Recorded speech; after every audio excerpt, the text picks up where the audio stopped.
चलिए आज हम देखेंगे नंबर सिस्टम। तो नंबर सिस्टम में सबसे पहले हम सूत्रों को जान लेते हैं। संख्याओं के योगफल ज्ञात करने का सूत्र। तो संख्याओं के योगफल ज्ञात करने का सूत्र, पहला सूत्र क्या है?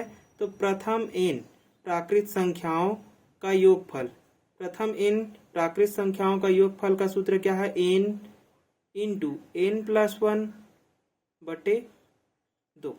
ठीक, ये है। दूसरा सूत्र क्या है कि प्रथम n सम, ठीक है, सम प्राकृत संख्याओं का योगफल। तो सम प्राकृत संख्याओं का योगफल क्या होगा? तो n इंटू n प्लस 1 होगा। ठीक है। तीसरा सूत्र क्या है? तो तीसरा है प्रथम n विषम प्राकृत संख्याओं का योगफल। तो विषम प्राकृत संख्याओं का योगफल का सूत्र क्या है? तो n स्क्वायर है।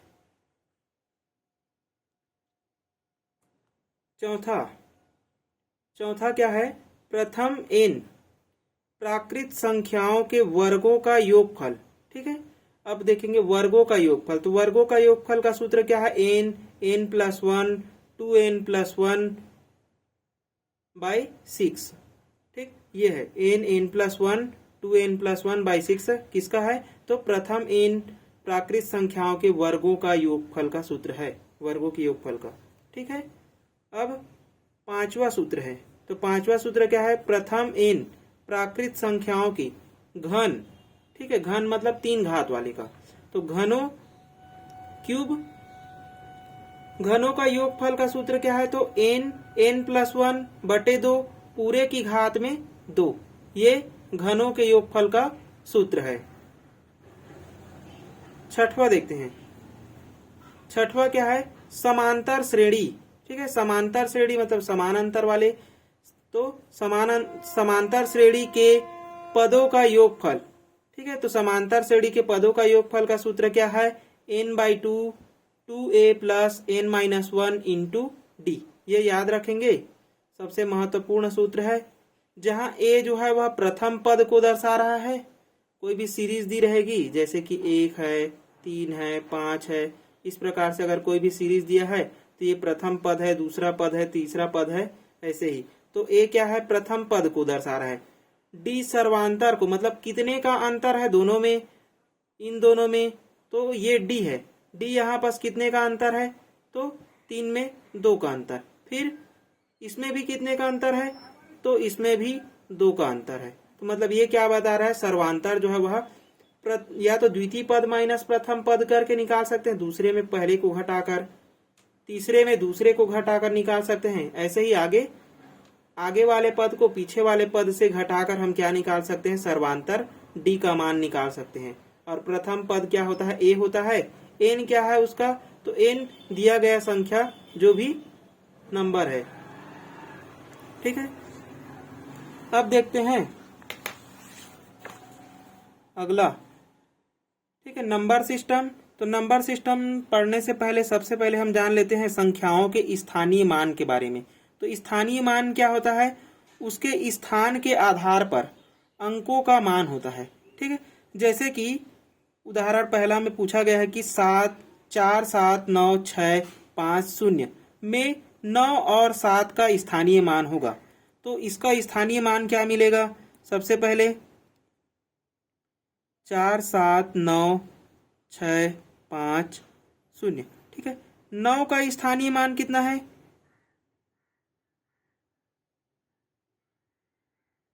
9 का स्थानीय मान। ठीक है, तो 9 किस नंबर पे है? 1 2 3 चौथे नंबर पे। तो यहाँ पास ये हो गया 9000, इसका स्थानीय मान हो गया। और पूछा है 7 का पूछा है, तो 7 कितने नंबर पर है? तो 7 जो है वह 5वें नंबर पर है, इसलिए ये हो गया इसका स्थानीय मान। ठीक है, स्थान के आधार पर। ठीक है, मतलब 3 संख्या के बाद में है, पीछे से गनेंगे। इकाई, दहाई, सैकड़ा, हजार, तो 1000वें स्थान पर है, इसलिए 9000 हो गया 9। 7वां इकाई, दहाई, सैकड़ा, हजार, 10,000, तो 10,000वें स्थान पर है, इसलिए 7 का कितना हो गया?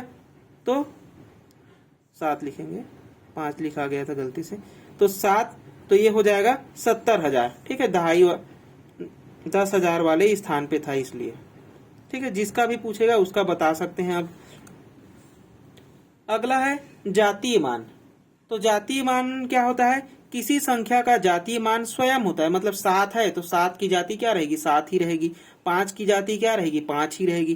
तो यहाँ पर पूछा गया पहला उदाहरण में 1 3 7 6 3 एक संख्या दिया है, इसमें 7 और 5 का जातीय मान होगा। तो 7 और 5 का जातीय मान हमेशा क्या होगा? 5 का जातीय मान 5 ही रहेगा। ठीक है, 5 का जातीय मान क्या है? 5 ही रहेगा। 7 का जातीय मान क्या रहेगा? तो 7 का जातीय मान 7 ही रहेगा। मतलब इसका जात क्या है? 7 है। 7 को 8 थोड़ी बोलेंगे, या 5 को 8 थोड़ी बोलेंगे, नहीं बोल सकते। इसलिए 5 को 5 और 7 को 7, तो जातीय मान क्या है? वही नंबर है। ठीक है। दूसरा प्रश्न, इसी में दूसरा उदाहरण दिया हुआ है 4 6 7 3 2 एक नंबर है, में 7 का स्थानीय मान बताना है और जातीय मान भी बताना है। मतलब 7 का स्थानीय मान कितना होगा? तो 7 का स्थानीय मान किस स्थान पे है? तो इकाई दहाई सैकड़े, तो 100वें स्थान पे है, इसलिए इसका स्थानीय मान क्या हो जाएगा? 700 हो जाएगा। 7 का जातीय मान क्या होगा? तो स्वयं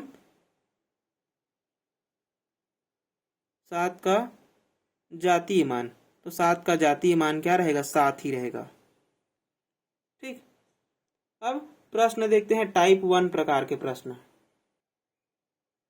चलिए, टाइप 1 प्रकार के प्रश्न। तो टाइप 1 प्रकार के प्रश्न में सबसे पहला दिया गया है कि 235406 में 4 के स्थानीय एवं जातीय मान का क्या बताना है? अंतर बताना है। तो सबसे पहला 4 का स्थानीय मान निकालते हैं। तो 4 का स्थानीय मान क्या होगा? स्थानीय मान, तो 4 का स्थानीय मान कितना मिलेगा? इकाई दहाई सैकड़ा, सैकड़े पर है मतलब कि 400। ठीक। और 4 का जातीय मान क्या होगा?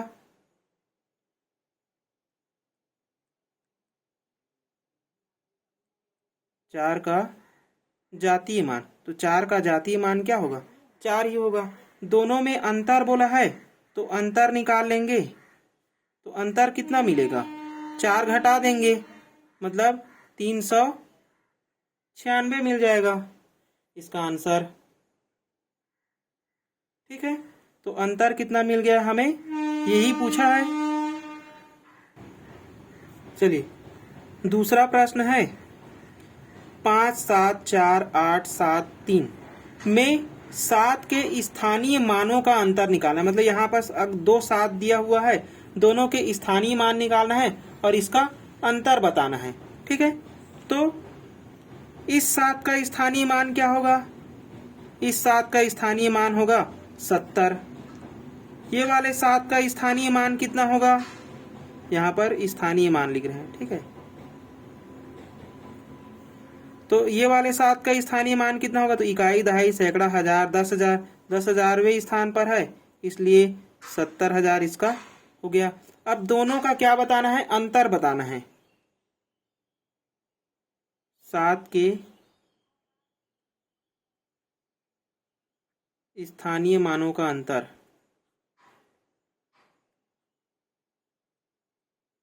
अंतर कितना मिल जाएगा? 70,000 में 70 को घटा देंगे।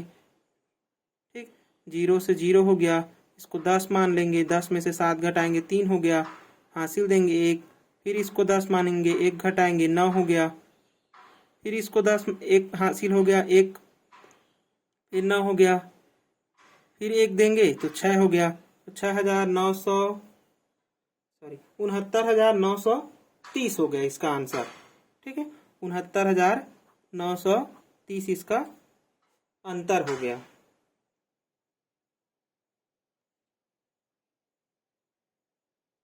अगला प्रश्न देखते हैं तीसरा। तीसरा में क्या है कि 0 दशमलव वाला दिया है, तो 0.4532 में 3 का स्थानीय मान बताना है। अगर कोई भी दशमलव वाला दिया रहेगा तो क्या करेंगे? 3 का स्थानीय मान निकालने के लिए तो यहाँ पास 3 का स्थानीय मान निकालना है। तो 3 का स्थानीय मान क्या होगा? तो 3 जो है वह दशमलव के जिस अंक पर होगा, मतलब जिस स्थान पर होगा, तो किस स्थान पर है? 1 2 3, तो तीसरे स्थान पर है, इसलिए 1000 का भाग कर देंगे। ठीक है, 3 0, 1 2 3, तो 1000 का भाग करेंगे। यदि 2 स्थान पर रहता तो 100 का करते, अगर दशमलव के एक ही स्थान पर होता तो 10 करते। इसी प्रकार 3 का स्थानीय मान होगा ये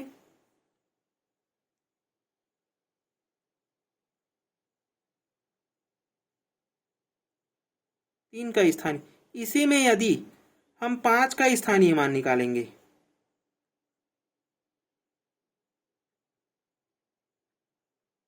5 का स्थानीय मान, तो 5 का स्थानीय मान क्या मिलेगा? तो दशमलव के दूसरे स्थान पर है ये, इसलिए क्या मिलेगा? 5 बटे दूसरे स्थान पर 1 2, तो 2 0। ठीक, तो ये क्या हो गया? इसका स्थानीय मान हो गया।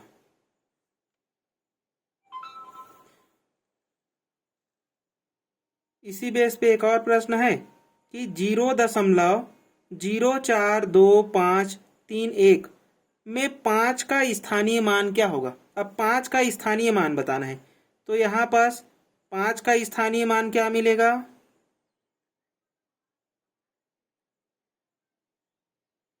तो दशमलव के कितने स्थान पर है? चौथे स्थान पर है, इसलिए हम 4 0 लगाएंगे। ठीक है, बटे में वही क्या होगा? इसका स्थानीय मान होगा। ठीक है, ये हमारा आंसर हो गया। अब देखते हैं टाइप दूसरे प्रकार के प्रश्न। चलिए टाइप 2 मतलब दूसरे प्रकार के प्रश्नों को हल करेंगे। दूसरे प्रकार के प्रश्नों को हल करेंगे, टाइप दूसरे प्रकार। तो पूछा गया है पहला प्रश्न में 110 तक कुल अभाज्य संख्याओं की संख्या ज्ञात कीजिए। हमें पता है कि 1 से लेकर 100 तक कुल अभाज्य संख्या कितनी है?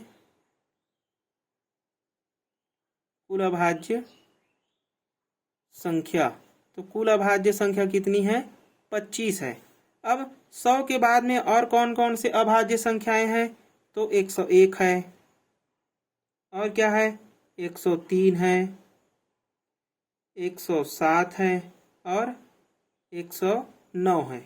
मतलब 1 से 110 से लेकर 100 से लेकर 110 के बीच में 4 अभाज्य संख्याएं और है, मतलब 4 और जोड़ देंगे तो कितना अभाज्य संख्या है? 110 तक में कुल 29 अभाज्य संख्याएं हैं। ठीक है, इस प्रकार से निकालेंगे। अगला प्रश्न है 1 से 70 तक कुल अभाज्य संख्याओं की कुल संख्या बताना है। तो सबसे पहले हमें पता है 1 से लेकर 50 तक में कितने होते हैं? 1 से 50 तक कुल अभाज्य संख्या,